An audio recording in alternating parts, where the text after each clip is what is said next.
Assalamualaikum warahmatullahi wabarakatuh.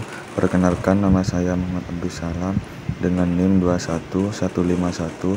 Di sini saya akan menjelaskan hasil presentasi dari saya dengan judul Konsep Pengawasan Kerangka Audit Syariah dan Tata Kelola Lembaga Keuangan Syariah.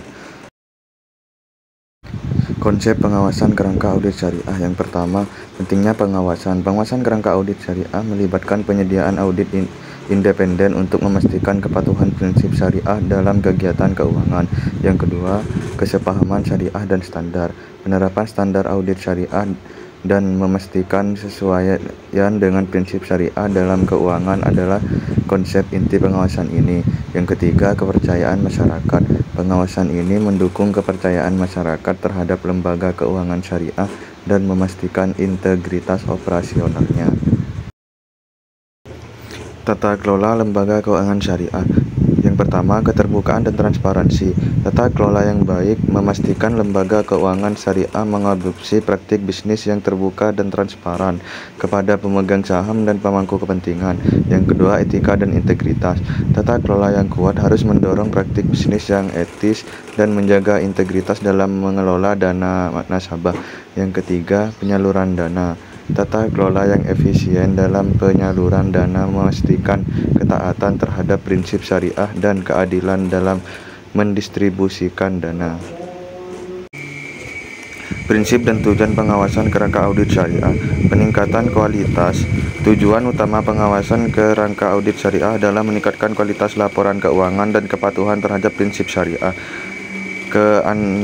keandalan dan objektivitas. Pengawasan ini bertujuan untuk memastikan kendala dan objektivitas proses audit syariah untuk menjaga kepercayaan masyarakat. Perlindungan investor. Prinsip pengawasan melindungi investor dari risiko keuangan dan memberikan informasi yang akurat dan terpercaya. Peran otoritas pengawas dalam pengawasan kerangka audit syariah. Pemberian izin. Otoritas pengawas bertanggung jawab memberikan izin dan mengawasi lembaga keuangan syariah untuk memastikan kebutuhan pada standar audit syariah.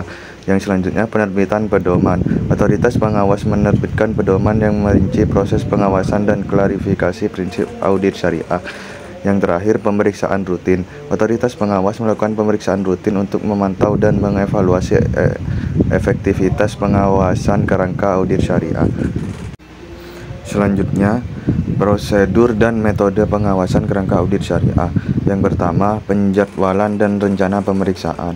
Pengawasan dilakukan dengan penjadwalan dan perencanaan pemeriksaan yang sistematis untuk memastikan cakupan yang komprehensif. Yang kedua, audit tahap awal. Pemeriksaan audit tahap awal dilakukan untuk menilai efektivitas implementasi prinsip syariah dalam proses keuangan. Yang ketiga, monitoring dan tindak lanjut. Pengawasan melibatkan pemantauan secara berskala dan tindak lanjut terhadap temuan hasil pemeriksaan audit. Selanjutnya, tantangan dalam pengawasan kerangka audit syariah. Yang pertama, kompleksitas prinsip syariah. Implementasi prinsip syariah yang kompleks membutuhkan pengawasan yang cermat dan mempertimbangkan aspek budaya dan agama. Yang kedua, peningkatan inovasi keuangan. Tantangan terus berkembang dengan munculnya produk keuangan inovatif yang harus diawasi sesuai dengan prinsip syariah. Yang ketiga, keahlian dan pelatihan. Pengawasan yang efektif membutuhkan tenaga ahli yang terampil dalam prinsip syariah dan keuangan Islam. Selanjutnya, manfaat pengawasan kerangka audit syariah bagi lembaga keuangan syariah. Yang pertama, kepercayaan dan reputasi. Pengawasan yang kuat membangun kepercayaan masyarakat dan meningkatkan reputasi lembaga keuangan syariah. Yang selanjutnya, kepatuhan prinsip syariah. Membantu lembaga keuangan syariah mematuhi prinsip syariah dalam semua aspek operasionalnya. Yang ketiga, peningkatan efisiensi. Pengawasan yang efektif meningkatkan efisiensi dan kualitas proses keuangan lembaga keuangan syariah. Sekian penjelasan materi dari saya. Jika ada kekurangan dan kesalahan, entah itu tulisan, materi, dan lain sebagainya, saya mohon maaf. Wassalamualaikum warahmatullahi wabarakatuh.